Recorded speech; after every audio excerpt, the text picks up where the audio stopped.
एक doctor normal delivery के लिए कितनी मेहनत करता है शायद ये बाहर से दिखाई नहीं देता। घंटों की मॉनिटरिंग, बार बार पेशेंट को मोटिवेट करना, हर मिनट बेबी की हार्ट बीट पर नजर रखना। तो आगे आने वाली वीडियो में मैं बताने वाली हूँ कि आखिर इस पेशेंट का उस दिन क्या हुआ घंटों की मेहनत के बाद में, सिजेरियन या नॉर्मल डिलीवरी। तो जाना था मुझे अपनी फ्रेंड की बर्थडे पार्टी में, लेकिन सबसे पहले मैंने अपनी पेशेंट को चेक किया। वो थी 2 फिंगर डायलेटेड। गायनेकोलॉजिस्ट लेबर की प्रोग्रेस डायलिटेशन के हिसाब से समझ पाते हैं इस पेशेंट में टाइम लगने वाला था, क्योंकि कितने सेंटीमीटर ओपनिंग है, कॉन्ट्रैक्शंस कैसे हैं, बेबी की हार्ट बीट कैसी है, इन सब के आधार पर हम अंदाज़ा लगा लेते हैं कि अभी लेबर में कितना समय लग सकता है।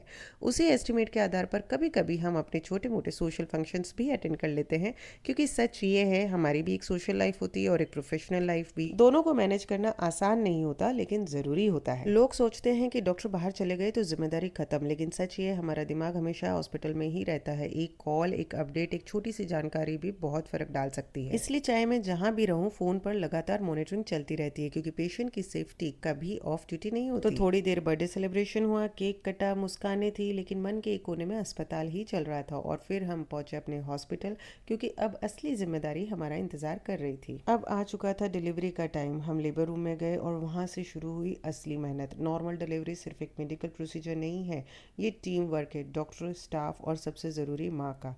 हमने हर स्टेप पर मॉनिटरिंग की, कॉन्ट्रैक्शंस देखे, बेबी की हार्ट बीट पर नज़र रखी, माँ को मोटिवेट किया और उसे समझाया कि कब और कैसे पुश करना है, क्योंकि नॉर्मल डिलीवरी में सिर्फ डॉक्टर की मेहनत काफ़ी नहीं होती। लेबर चल रही थी, पेशेंट भी पूरी तरीके से पुश कर रही थी, हम भी पूरी तरीके से ट्राई कर रहे थे, लेकिन बेबी की हार्ट बीट नीचे गिरने लगी।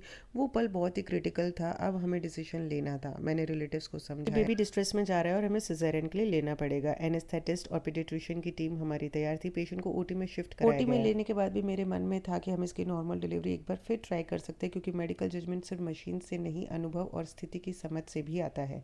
एनेस्थेटिस्ट और पीडियाट्रिशियन की टीम पूरी तरीके से तैयार थी। बेबी थोड़ा डिप्रेस था, लेकिन जितने समय में सिजेरियन शुरू करते उतने समय में हम एक आखिरी कोशिश कर सकते थे, और हमने वही किया और नॉर्मल डिलीवरी हो गई। बेबी डिप्रेस था तो तुरंत पीडियाट्रिशियन टीम ने बेबी को रिसीव किया, एयरवे क्लियर किया गया और तुरंत ट्यूब डालकर आर्टिफिशियल रेस्पिरेशन शुरू किया। वो शुरुआती 2 मिनट बहुत मायने रखते हैं और हमारा बेबी एकदम ठीक था। पेशेंट हमारी पूरी तरह थक चुकी थी, तो एनेस्थेटिस्ट से हमने बोला कि इसको थोड़ा सा शॉर्ट जे लगा दीजिए, ताकि हम अपना बाकी का काम आसानी से कर सकें और पेशेंट को भी कुछ रिलीफ मिले। उसके बाद में हमने स्टिचेस लगाए, पेशेंट का प्लेसेंटा रिमूव किया और फाइनली पेशेंट को हमने स्टेबल किया। शायद बाहर से देखने वालों को ये सिर्फ एक डिलीवरी लगती है, लेकिन इसके पीछे घंटों की मेहनत, सेकंड सेकंड के फैसले और पूरी टीम का समर्पण। कई बार लोग ये मेहनत देख नहीं पाते, लेकिन हमें सुकून होता है कि ऊपर वाला सब देख रहा होता है। अब ये बेबी एकदम ठीक है, अच्छे से सांस ले रहा है, पूरी तरीके से एक्टिव है, और जब ये अपनी माँ की गोद में है तो बात ही अलग है। आखिर में जब माँ और बच्चा दोनों सुरक्षित हो तो वह हमारी सबसे बड़ी जीत होती है। सलाम है इस माँ की हिम्मत को।